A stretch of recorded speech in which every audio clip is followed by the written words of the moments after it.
So even though fracture hadn't been actively healing for even 7 years or more, all of a sudden you put magnetic fields into that tissue, just wakes everything up. You start to introduce energy into that tissue, and all of a sudden the fracture starts healing. And a non-union fracture can heal in 3 months with the right magnetic field treatment. Something that's been there for 6 or 7 years already, now all of a sudden activates and starts to heal. But you have to have the right intensity magnetic field, you have to have the right treatment time, and so on. Welcome to the PEMF Effect, where breakthrough science helps take control of your health.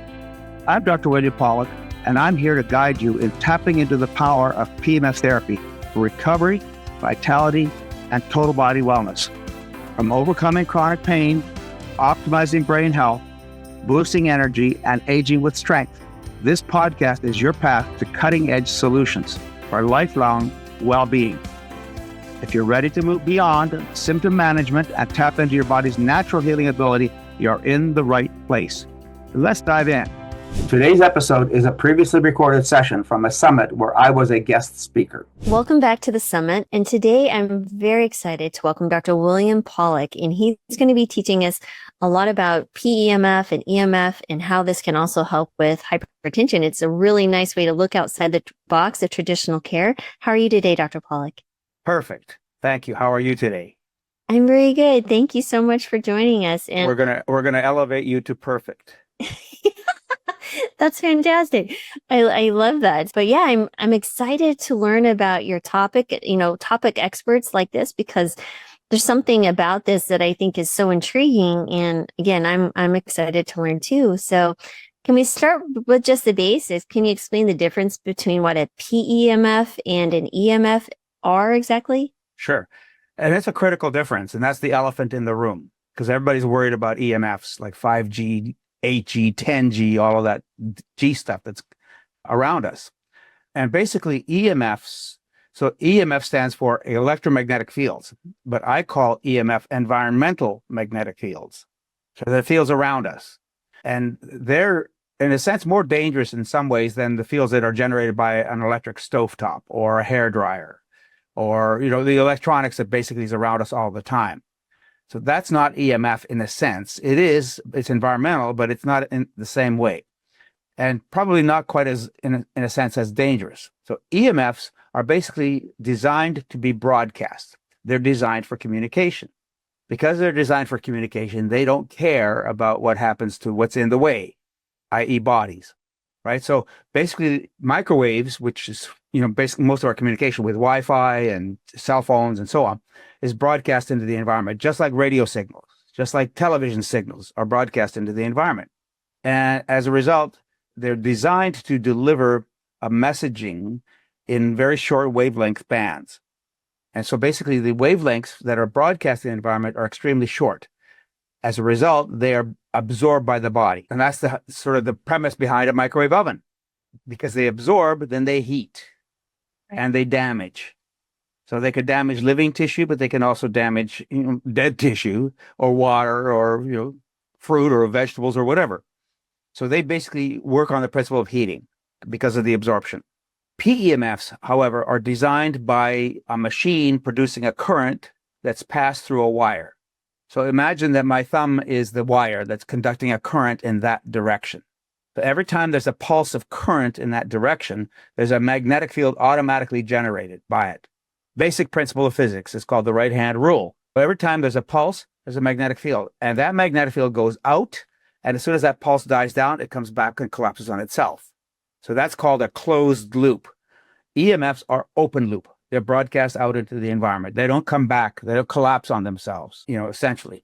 So PEMFs are designed for healing purposes, or they're designed for other applications, including in engineering and electronics and so on.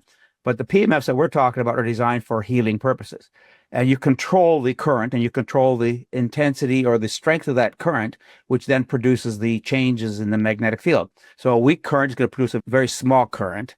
A very strong current is going to produce a pretty large magnetic field. And basically what we want is that we want a magnetic field that's going to pass into the body and then do the work it does and then pass back out of the body. So magnetic fields and the body are compatible, basically, and the body is basically, it's transparent to a magnetic field. So if you take a a body here, and you have a magnetic field here, and you have a magnetic field tester here or on the other side of the body. Whether the body's there or not makes no difference to that magnetic field. Okay, so the way to think about a magnetic field is like the wind. It's the wind blowing in the trees. You can't see it, and the only way you know that it's there is the leaves are moving, unless you feel it up against you yourself personally, right? But that's the way you find out, is you can feel it by its actions, not by virtue of the fact you can see it, because you can't see it. Right? So the magnetic fields, you can't see them either, and they pass into the body, go right on through, and come right back out again. And every time it does that, every time it waves into the body, like a tree, like branches, like leaves, it creates all kinds of activity in the body. And that activity is based on something called Faraday's law. So Michael Faraday was a scientist back in the 1800s, late 1800s, and he discovered that magnetic fields, as they pass through charged carriers, as they pass through anything that has electrolytes in it, anything that has ions in it, anything that has a charge, and virtually all molecules of the body have charge, right? So therefore, the magnetic field is interacting with anything in its path, and that means everything is in its path, right? And that activation then is, again, Faraday's law says the stronger that magnetic field is, the faster it ascends, the faster it goes to its peak, then the more dynamic action there is in the body. So the intensity of the magnetic field drives the actions in the body. Now, magnetic field therapy was discovered originally and approved originally. Well, actually approved. It was not discovered. It was discovered way before that, Michael Faraday. But it was approved by the FDA to heal fractures that didn't heal. We call them non-union fractures. So after 6 months, a fracture hasn't healed. It's called a non-union. And so the options to take care of a non-union fracture is a disaster. It's a big problem, especially if it's a long bone. Often they're in the hands or in the feet, but they're disabling. And so surgery doesn't work very well for those, because the conditions that cause the fracture to be a non-union in the first place are still there, right? So then you're operating again. I tell people that you can't grow a garden in a swamp, right? It's hard to fix something. And like we know with surgery, if you have wet tissue paper, you can't put a needle through it. You can't put a suture through it. So magnetic fields have been discovered to actually heal those tissues. So even though fracture hadn't been actively healing for even 7 years or more, all of a sudden you put magnetic fields into that tissue, just wakes everything up. You start to introduce energy into that tissue, and all of a sudden the fracture starts healing. And a non-union fracture can heal in 3 months with the right magnetic field treatment. Something that's been there for 6 or 7 years already, now all of a sudden activates and starts to heal. But you have to have the right intensity magnetic field, you have to have the right treatment time, and so on. So that's all part of our discussion today. Are you tired of living with chronic pain? Medication only masks the symptoms, but real healing starts at the cellular level. I'm Dr. William Pawluk, the leading expert on PEMF therapy. Pulsed electromagnetic field therapy is a science-backed, drug-free solution that helps reduce pain, speed up recovery, and improve overall health, right from the comfort of your home. Take advantage of an exclusive 10% discount on drpawluk.com PEMF systems. Visit drpawluk.com, that's drpawluk.com, to register and claim your savings. This limited time offer is available only to registered listeners. Don't miss your chance to experience the benefits. Terms and conditions do apply. Don't just manage pain, transform your health. Visit drpawluk.com today, and let's get started on your healing journey together.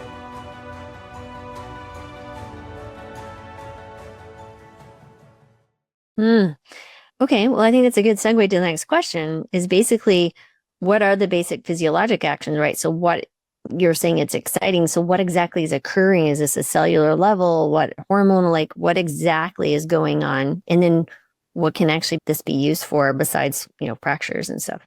Sure. So because it's physiologically activating, essentially, it's increasing charge, it's increasing energy in the tissue.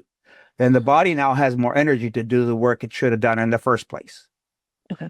So for example, if you cut yourself, the body has to marshal its resources to be able to heal that wound. It has to defend itself from the intrusion that it had, from the injury that it had, and then it has to initiate repair processes. And we rely on the body to do that on its own.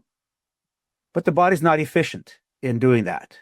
The energy that we use to create healing in the body is inefficient. So that means the body's wasting a lot of the energy. It's not as efficient as it should be, but you can increase that efficiency by almost double with magnetic field therapy. So the wound starts to heal faster because now you decrease the swelling in the wound, number one. You increase circulation to the wound, number two. You decrease inflammation in the wound, number three. Stimulate stem cells, number four. Nitric oxide is produced, all sorts of activity. So basically, in my first book, Power Tools for Health, I outlined 25 different mechanisms of action of magnetic fields, 25 different actions of magnetic fields in the body, supported by science. So that book has like 500 references that show you there's good science there to tell you why magnetic fields work and how they work in the body.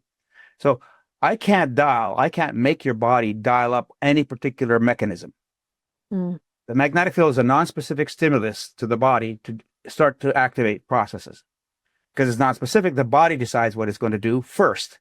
So one of the first things the body will do with a wound or an injury is to reduce the swelling.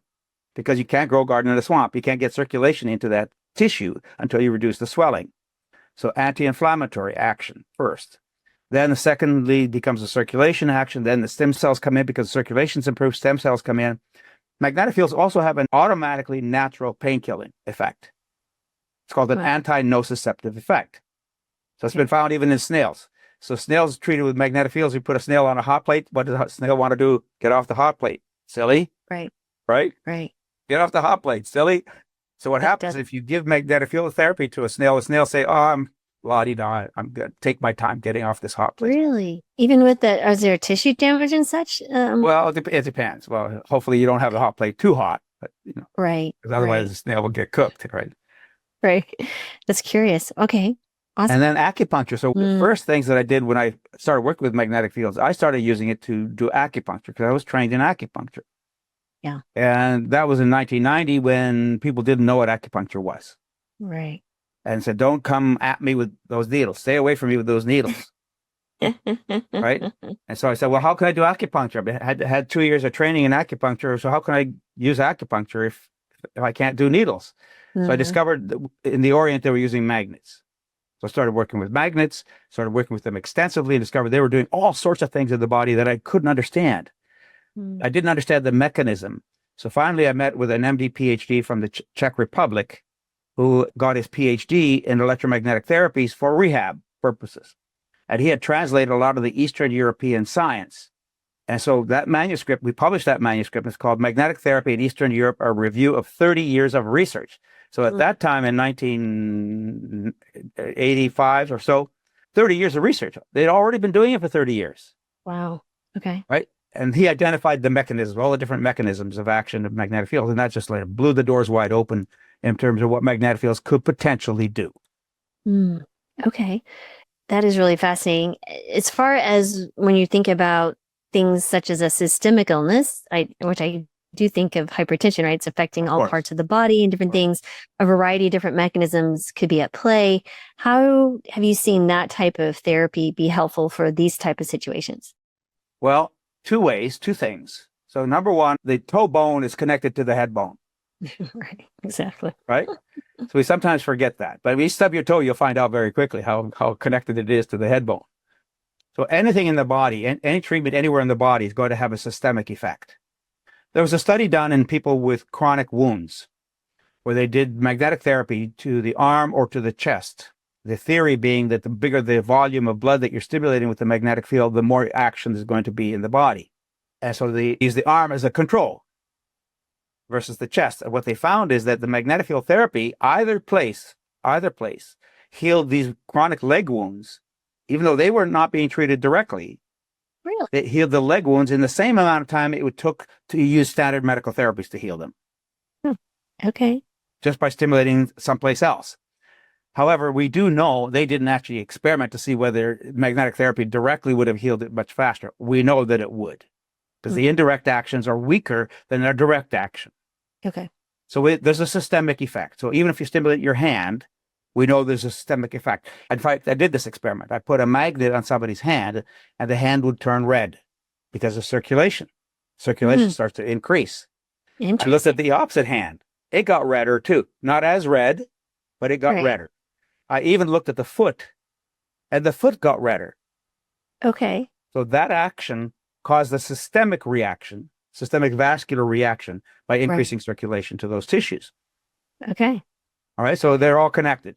But the Right. strongest effects are going to be local. Now, if you're doing hypertension, then the question becomes, what's the cause of the hypertension? Right. A variety of things. That's the problem. That's the question. Right. So hypertension is not just hypertension. It's what's the Right. cause of the hypertension. Right. And I think probably the most common cause of hypertension is, Stress.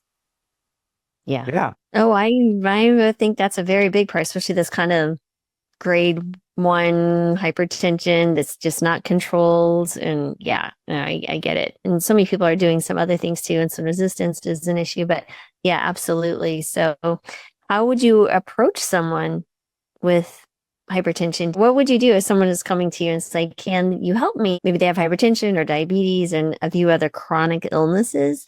Where does that therapy come into play for the majority of many Americans? well, as a holistic physician, Yes. as opposed to a toe doctor or Right. arm doctor, right? I tend to think of these things more as, holistically. The toe bone is connected to the head bone. Right. So it's the whole body. Now, if you do have clearly vascular changes, say with diabetes, Mm-hmm. you still have to treat the whole person Mm-hmm. because it's a whole person problem.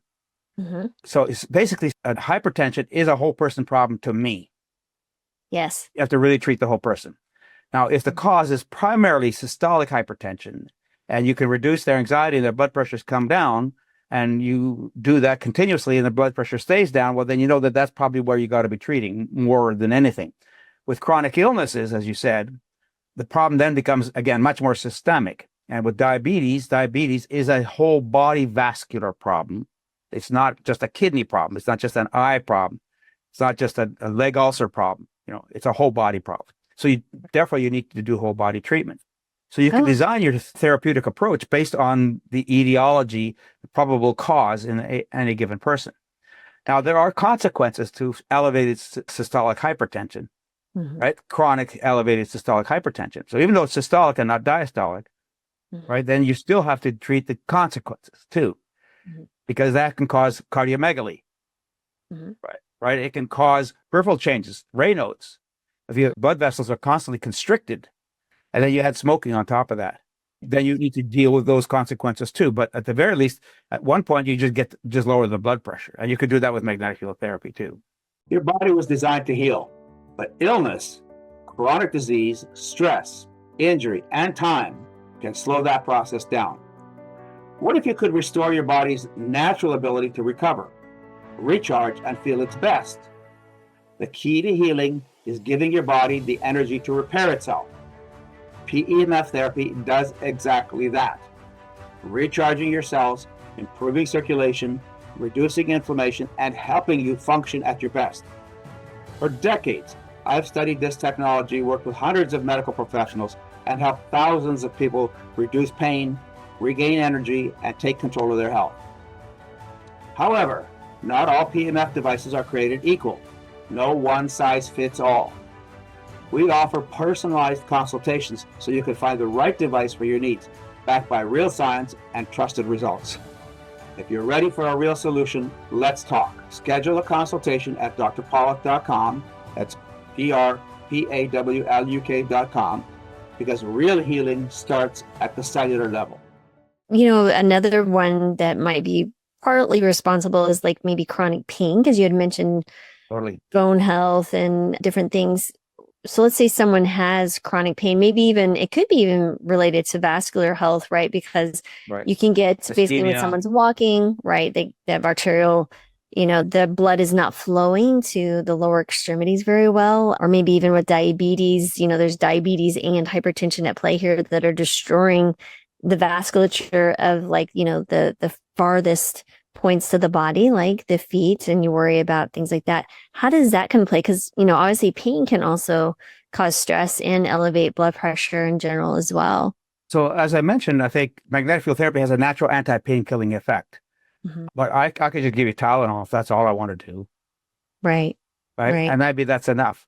But again, as a holistic doctor, that's not what I would want to do. I would want to figure out why the pain is there. Right. So what if I manage the pain and I manage the cause of the pain, then I'm more likely to take it away permanently. I see. So it becomes a cure and not a symptomatic treatment. Right. So that's the goal ultimately, is to do healing and not just control the pain. So the pain itself, then part of the process then is to help to heal the tissue that's causing the pain problem, if you Gotcha. can. And if you can't, if you have a chronic pain problem that you can't fix, you can't cure, Right. then you may have to treat the brain. Mm. So Okay. we have, I call it chronic pain brain. Okay. So anybody with chronic pain, as you said, is going to have vascular effects. It's going to have systemic autonomic effects because of that chronic pain problem, but they're also going to have brain effects from it. Right. So the brain registers the chronic pain and then begins to change itself around that pain signal, that chronic pain signal. And what you have to do is you have to quiet down the brain's hyper reactivity to the pain signal. And so a lot of people develop allodynia, which is chronic pain that's not actually caused by the problem, the original problem. Now you have a pain problem that's caused by the body's reaction to the chronic pain. So Right. again, PEMF therapy can deal with that as well. Yeah, that's similar to, I know somebody they do like self hypnosis, and it's really been very helpful for chronic pain in that kind of disengagement, what you're describing. So let's say someone has like, I don't know, maybe they are fairly healthy, but then suddenly they get an injury and now they see the blood pressure rising. So there's not necessarily, poor diet, or maybe they're exercising and they had some injury. Like, what does the actual therapy entail? Like, are these pads or something? Like, what is the physical nature of the actual intervention? Okay, so on drpawluk.com, so drpawluk.com, I have a number of blogs and a number of educational pieces on that website. And one in particular, when you go to the homepage on drpawluk.com, you scroll down the page, you can find product comparison. Okay. Okay, and that product comparison then gives you a list of all the different devices that can be used for different purposes. Okay. For hypertension, typically I'm going to most often recommend, especially in the setting of comorbidity, in the setting of multiple conditions that are present at the same time. And something like, what percentage of the population over age 65 has 3 or 4 chronic conditions? It's like 70%, right? Yeah. So it's there. It's a constant in the background for most of us most of the time. So you need a whole body magnetic system typically to do the best job with that. Wow. Okay. Again, if all you have is an elbow problem or a shoulder problem, you have chronic shoulder pain or chronic carpal tunnel problem, well, you can certainly treat locally, and hopefully that takes care of the problem. But again, if you do have any comorbidity, any other conditions at the same time, then usually you're going to need systemic whole body treatment. And besides, everything between the toe and the head is aging as well. Right. Right? So we're constantly aging. After about age 25, we start aging. We don't really notice it that much until after about age 40. Then we identify with the creaks and the rattles. Now, if you happen to be a professional athlete or a biohacker and just doing crazy things to your body, well, you need to start earlier, probably. But so all of us could use whole body therapy just for health maintenance anyway. Okay. But if you have an additional condition on top of that, then again, whole body therapy is going to help you in more ways than just a single therapy. Single therapies tend to be cheaper. Okay. All right. So if you got an elbow problem, then you just use a magnet that's going to be able to help you with your local problem. Again, if I do a history of somebody, if somebody talks to me, they tell me, well, I came in with my elbow or with my shoulder pain, but I had a history of cancer. Okay. Wait a minute now, that changes the dynamic, because my job then, again, as a clinician, is to look at the whole person and look at all the risks. And if you're going to make the investment in a PEMF system, make the right investment. Right. Because now you have an investment that's going to work for you, the whole of you. Right. So does someone come to you in person to be evaluated this way, or is this something that can be done telemedicine wise and you send them whatever they need? Like, how does that actually work? All right. That's a very important question, and it's an important part of the process of getting the right equipment. Yeah. So on my books, my 2 books, Power Tools for Health and Supercharge Your Health, walk you through the thought process of what kinds of magnetic systems you should get and then how you could use them. So in the Supercharge Your Health book, I have advice for about 80 different health conditions. Oh, okay. Which are the right magnetic systems for you, and what's the right way to use it. Or Okay. people with more complex problems like COPD, heart disease, vascular disease, well, you probably need a consultation Okay. because the investment you need to make is going to be bigger. Mm. So a bigger investment, you're typically talking somewhere around $6,000, $7,000, $8,000, Ow. Okay. right? Because you need a strong enough magnetic system that's going to take care of the whole body, Right. not just a particular problem. So for that purpose, then we do have consultations. So on drpawluk.com, there's an option then to get a consultation. So I have a team, there's 3 of us that do consultations. Okay. And we spend about a half an hour, it's free, spend about a half an hour for people to get them into the right equipment and then Okay. give them advice on how to get the best value from that equipment. Gotcha. Okay. No, that's fantastic. So this has been really fascinating because you also mentioned just one final question I think just came to mind is the nitric oxide production, so which obviously has, that causes dilation of the blood vessels and then the endothelial cells. So I'm assuming that's causing some type of the body to respond in that manner. Oh, The yeah. nitric Yeah. oxide. ENOS, endothelial nitric oxide, Yeah. is one of the key aspects of magnetic field therapy. Okay. So it causes the dilatation of the blood vessels locally, but it also causes it systemically. So again, if I do my hand, I'm going to get some systemic benefit even from local treatment. Gotcha. But Okay. ideally, you would do whole body treatment because then nitric oxide, some of it circulates, but a large aspect of nitric oxide is local production. Right. So essentially what you want to do is to stimulate nitric oxide production in the whole vascular system. Gotcha. But Okay. you don't know where the plaques are. You don't know where the inflammation is in that endothelium, right? So basically, you really want to be doing the whole system. Right. Gotcha. Wow. Okay. This is very intriguing. I think I will dive deeper into the rabbit hole. So thank you so much, Dr. Pawluk, for sharing your expertise and knowledge. And thanks for stepping outside of a normal, like we were talking before we started, just, we get stuck in a silo as physicians and we may be missing out dramatically. And I've had some really interesting, I don't do acupuncture, but I have seen it do some pretty cool things. And I did notice them using the little magnets when they did that. And some of them do. Yeah, it was pretty amazing, actually. The question becomes, why did I quit acupuncture? Yes. Why did you quit acupuncture? Because magnetic therapy does a lot more. Really? Okay. So acupuncture is working through, and I do a 6-hour workshop for acupuncturists on how to use magnetic therapy. Oh, wow. Okay. So you can combine it. The acupuncture system, the whole acupuncture meridian system, the points in the meridian system are a DC current system. Okay. The electrical current. It's very low grade, very slow moving, but it's electrical current, and you can stimulate it. You can augment that flow with needles or magnetic therapy, or even light, or in some cases sound. So there are many ways to physically stimulate that DC current system.